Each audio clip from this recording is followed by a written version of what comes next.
السلام علیکم۔ معاشرتی اور رومانوی تحریروں اور موضوعات پر مبنی میرا افسانوں کہانی اور ناولز کا سلسلہ باغیچہ شب، جس میں آپ سب سن رہے ہیں میرا پہلا ناول زرد خزاں کی اوج سے چھانک رہی ہے بہار شب رود، اور آج آپ اس ناول کی نویں قسط سنیں گے۔ ٹھیک ہے کلثوم، بس میں آج ہی سہیل سے بات کرتی ہوں۔ ایسے ہی کسی دن موقع دیکھ کر وقاص میاں سے ملنے ان کے دفتر ہی چلا جائے گا۔ حال احوال بھی معلوم ہو جائیں گے اور ارادے بھی خود پتہ چل جائیں گے۔ ٹھیک ہے بھابھی جان، آپ کی بات اپنی جگہ بالکل صحیح ہے، اور اگر وقاص میاں خود ہی کسی وقت سلام دعا کے لیے میرے ہاں آ گئے تو کلثوم میں خود ہی اپنے حساب سے سب بات کر لوں گی، جیسے آپ کو صحیح لگے بھابھی جان۔ سچی بات تو یہ ہے کہ وقاص میاں وہ بہو اپنے ابا پر گئے ہیں۔ بہت ہی سمجھدار، رکھ رکھاؤ اور قاعدے کا بچہ ہے۔ ماں لاکھ پابندیاں لگائے بغیر آ کر مل ہی جاتا ہے۔ بڑا ہی انکسار طبیعت بچہ ہے۔ عصمت بی نے کھل کر اس کی تعریف کی تھی۔ جی بھابھی جان، ابھی 2 دن پہلے اپنے دفتر سے دوپہر میں ہی گھر آ گیا تھا۔ ہاں، بڑے دنوں کے بعد آیا، مگر وہی ادب اور اخلاق سے ملا۔ میرا تو بہت ہی دل خوش ہوا۔ کلثوم مسکرائیں۔ ہاں کلثوم، میرے ہاں بھی ایسے ہی آ جاتا ہے۔ ہاں، دنوں ہفتوں مہینوں میں چکر لگاتا ہے۔ کہتا ہے مومانی جان یہاں سے گزر رہا تھا تو سوچا آپ کو سلام کر لوں اور آپ کی دعا لے لوں۔ ابا میاں نے بڑی ہی چاہ سے دونوں بچوں کا رشتہ طے کیا تھا، عصمت بھی بولی۔ حالانکہ ہاں، مجھے یاد ہے اچھی طرح صالحہ اس وقت بھی کچھ آمادہ دکھائی نہیں دیتی تھی، مگر ہاں ابا میاں کے سامنے بالکل خاموش رہی۔ ارے خود منظر میاں نے بھی تو آمادگی دے ڈالی تھی نا۔ ایک ایک بات میرے ذہن میں نقش ہے کلثوم۔ اور ابا میاں کے اس دنیا سے جاتے ہی صالحہ نے اس گھر سے ایسی نظریں پھیر لی کہ جیسے کوئی تعلق، کوئی واسطہ ہی نہ ہو ہم سے۔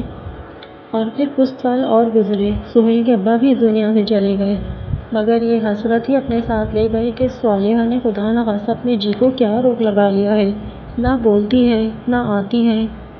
ہائے کلثوم، سہیل کے ابا اپنے دفتر سے اکثر ہی صالحہ کے ہاں چلے جاتے تھے اس کا حال احوال پوچھنے، اپنی دونوں ہی بہنوں کا حال احوال، اور ایک نظر دیکھ لینے کو کس قدر فکر مند رہتے تھے۔ عصمت بی نے اپنی آنکھوں کی نمی کو اپنی چادر سے صاف کیا۔ سہیل کے ابا دنیا سے گئے، لیکن اپنی دونوں بہنوں کی ساری فکریں اور دیکھ بھال کی ذمہ داری مجھے سونپ گئے۔ ایسی محبت اور شفقت برتتے تھے اپنی دونوں ہی بہنوں سے۔ بے شک بھابھی جان، بھائی جان نے خوب ہی حق ادا کیا ہے، اور بڑے بھائی سے کہیں بڑھ کر باپ کی طرح ہمارے ساتھ شفقت کا برتاؤ کرتے تھے، ہمارا خیال رکھتے تھے۔ اور بھابھی جان، بھائی جان کے جانے کے بعد آپ نے بھی ہمارا خوب ہی خیال رکھا ہے۔ ابا میاں، اماں جان اور بڑے بھائی جان کے بعد بھابھی جان آپ نے ہی تو ہمارے میکے کا مان رکھا ہوا ہے۔ کلثوم نے عصمت بی کے خلوص کو دل سے سراہا۔ اور دیکھو کلثوم، وہی حال خود تمہارا بھی ہے۔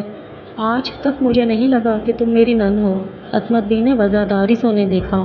بھابھی جان، آپ نے کب نند بھابج والا روایتی رشتہ اور تعلق ہم سے جتایا؟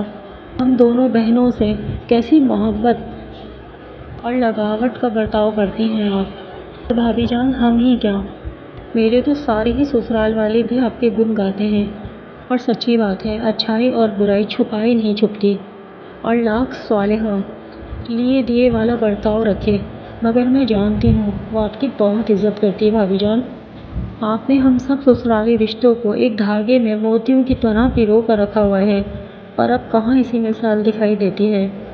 عورتیں خود بھی اپنے میکے سے لگی رہتی ہیں اور اپنی اولاد کو بھی ننھیال سے جوڑ کر رکھتی ہیں، مگر آپ نے تو ہمیشہ ہی ہمیں اتنی اہمیت اور محبت دی ہے۔ سہیل، رخشندہ، تابینہ، تینوں بچوں کو ہم سے اور ہماری اولادوں کے ساتھ جوڑ کر رکھا ہوا ہے آپ نے۔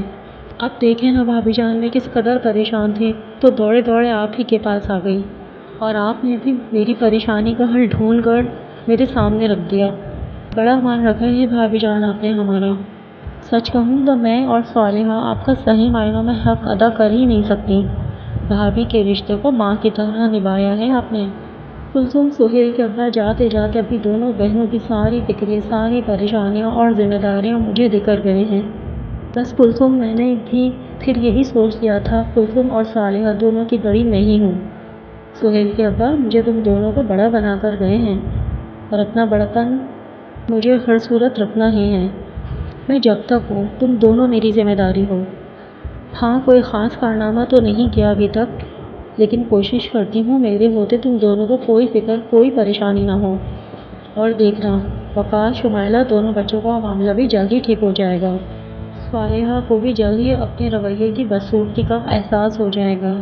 بھابھی جان، میں آپ کی احسان مند رہوں گی۔ کلثوم نے بڑھ کر ان کے ہاتھوں کو اپنے ہاتھوں میں لے لیا۔ غیروں والی بات نہیں کرو کلثوم، میں کوئی احسان نہیں کر رہی، یہ سب تو میری ذمہ داری ہے کہ میرے ہوتے انعام صاحب کی دونوں بہنیں کبھی کسی فکر و پریشانیوں میں نہ ہوں۔ وہ ہوتے تو کیا تم ایسے پریشان ہوتی؟ بالکل صحیح کہہ رہی ہیں بھابھی جان آپ۔ کلثوم ممنونیت سے انہیں دیکھ رہی تھیں۔ مزاج کی جس قدر تیز اور گرم تھیں، مگر سسرالی رشتوں کو بڑے ہی سلیقے سے سمجھداری کے ساتھ جوڑ کر بیٹھی ہوئی تھیں۔ یہ تھیں عصمت بھی۔ مجال ہے جو کبھی نندوں کے کسی فرض سے، کسی ذمہ داری سے انہوں نے نگاہ بھی چرائی ہو۔ زندگی گزاری تھی، بیاہ کر آئیں تو ساس اور سسر کے رکھ رکھاؤ خوب ہی انہوں نے دیکھے، ایک وقت گزارا تھا، اور اب تو وہ خود ہی ان سب رکھ رکھاؤ کو بڑے طریقوں سلیقوں سے اپنائے بیٹھی تھیں۔ پڑھی لکھی تھیں، نہ ہی کوئی اچھے مالدار گھر سے آئی تھیں، ہاں مگر جس گھر میں بیاہ کر آئی تھیں وہ ادب، آداب اور اخلاق والے اعلیٰ لوگوں کا کنبہ تھا۔ عصمت بھی آہستہ آہستہ سب کچھ سیکھ گئیں، ہر رکھ رکھاؤ کو اپنائے گئیں۔ ساس سسر عصمت بھی سے بہت خوش تھے، تو انعام صاحب بھی خوب ہی ان کا دم بھرتے۔